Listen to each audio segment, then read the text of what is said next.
Hi, Wayne Sorbelli here down in Key West, Florida at my music store, Island Guitar, the home of the Bone Island Music Crew. And what I'm going to do here is I'm tipping my hat to one of my old favorite guitar players from when I was a child growing up, Motley Crue. You know, to an 8-year-old or 10-year-old boy, they were pretty appealing at the time. Their songs were fun. You know, we got looks to kill. Had really cool guitars. They dressed up all weird, none like anybody before them. They call that glam now. I mean, back then it was just like the newest freaky thing that nobody had done yet.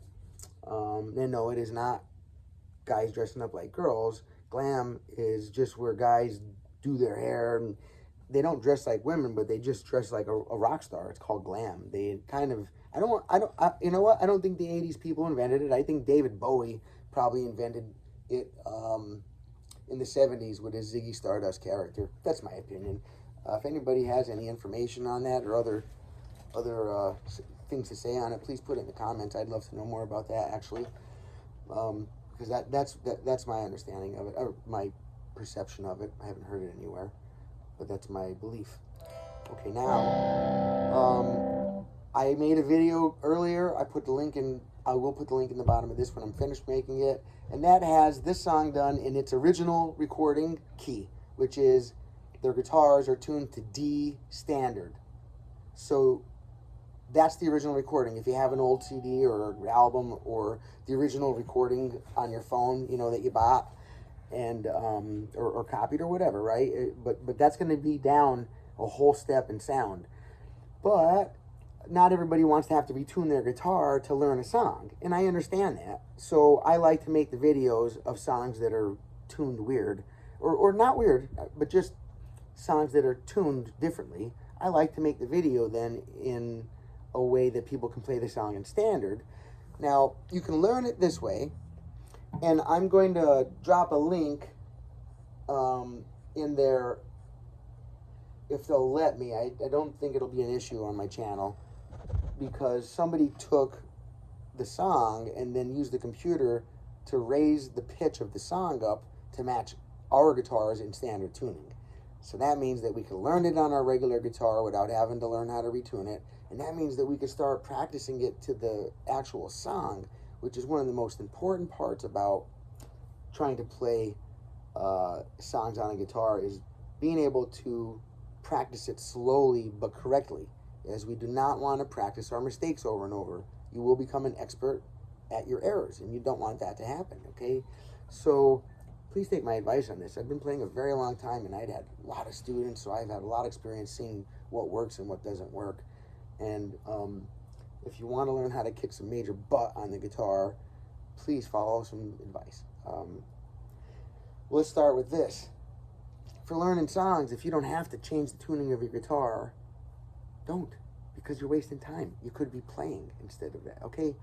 Now, if you don't know how to retune yet, then that should be a lesson in itself. Learn how to retune to D standard. Learn how to tune to E flat. Learn how to tune to drop D. Learn how to tune to drop C, drop B, drop A. Learn all your tunings.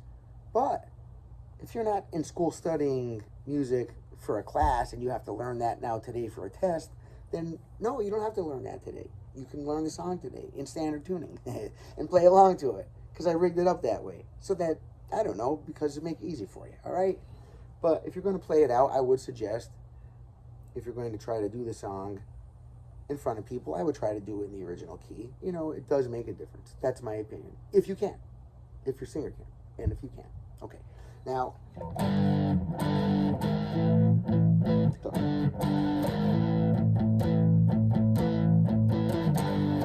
the first two are strike, strike, slide, and then palm.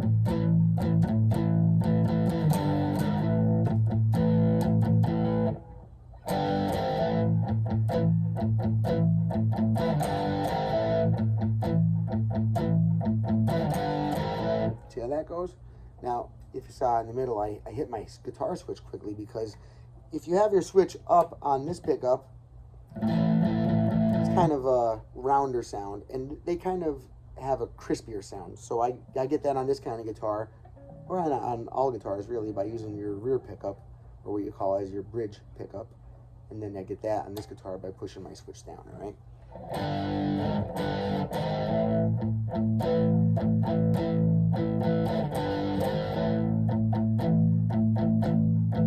Strum, strum slide. Strum, strum slide. Well, I missed it.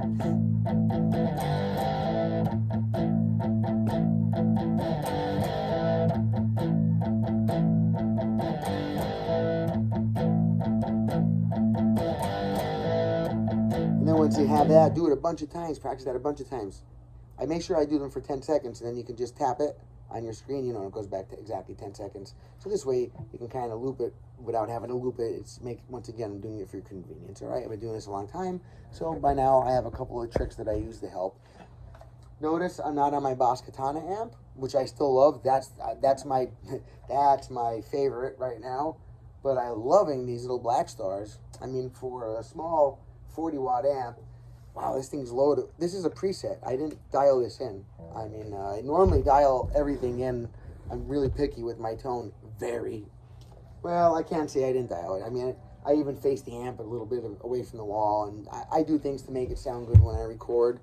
I'm just looking for it to sound good to me, but it does make me feel good when someone says, wow, dude, I like your tone. Now, I work very hard at it to make it sound good for me. And if you enjoy it as well, then I love that. You know, that's the best I could do then. I just love that.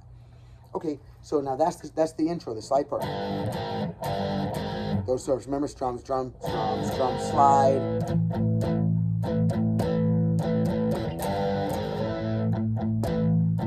Palm mute. I don't palm mute these, the strum, strum. I palm mute the slide and then the...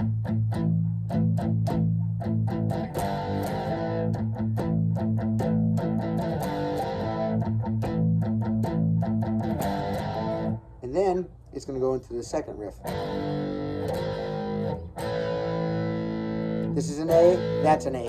So it's still going to the same thing, but just in a different spot, so we can do this riff. So I go to the A, right? A, then A string. And see what I'm doing there? 3rd fret, I'm grabbing it and doing a pull off. And then I hit the A chord, and then the G chord. But now that G is the power chord. I'm not doing a G like this, because that's a B note, and that's a B note open string right there. You don't want the B notes in chords, in power chords. You don't want the B note in a G power chord, okay? Not for this song. So what I do is I take my first finger off here, I lay my first finger down, my middle finger down a little bit, and then it just mutes out the 5th string. See? And then I get rid of the B string here by adding another D note, which is in the power chord, and then my little G down here.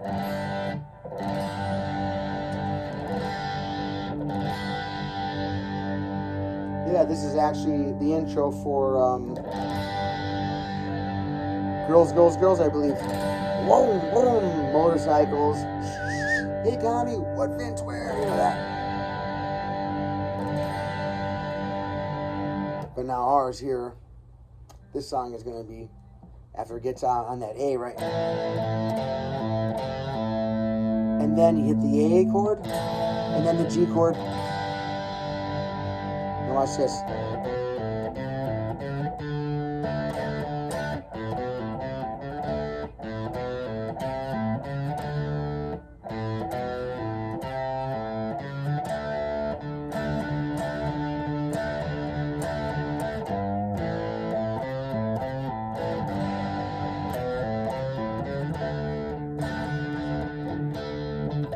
So now, the first time it goes,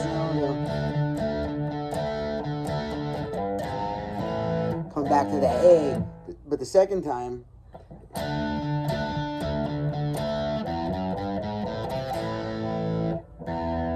E, 2nd fret, 3rd fret, 4th fret, open A string under it, bend the 3rd fret, A chord.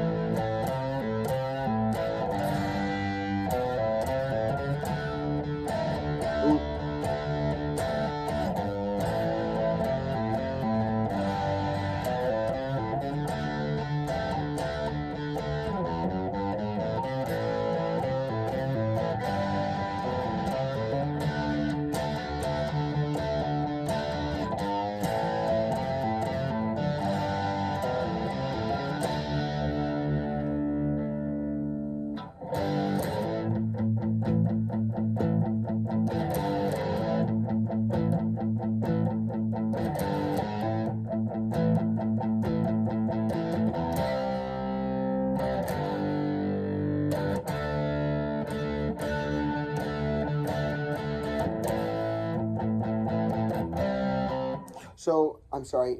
I can't remember how that resolves itself, but I plan this to be a 2 to 3 part video anyway. So let's see, coming out of that, I know this part.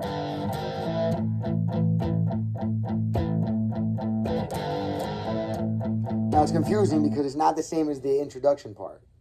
Same chords, different strums, so you're going to have to really work those separately to make each one a muscle memory, okay? That's my suggestion. So that's what I did, okay?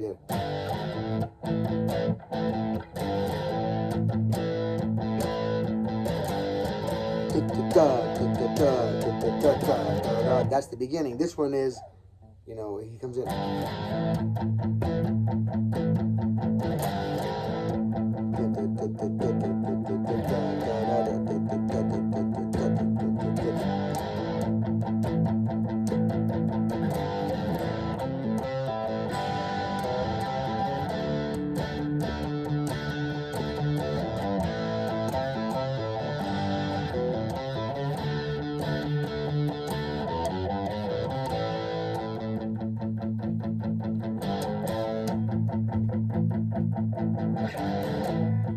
And then it goes to the C, which is your 3rd and 5th fret, on your 5th and 4th string. And then above it to the G, to the D.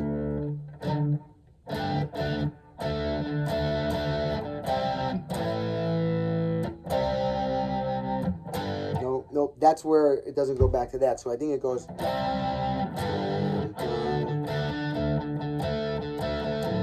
Oh.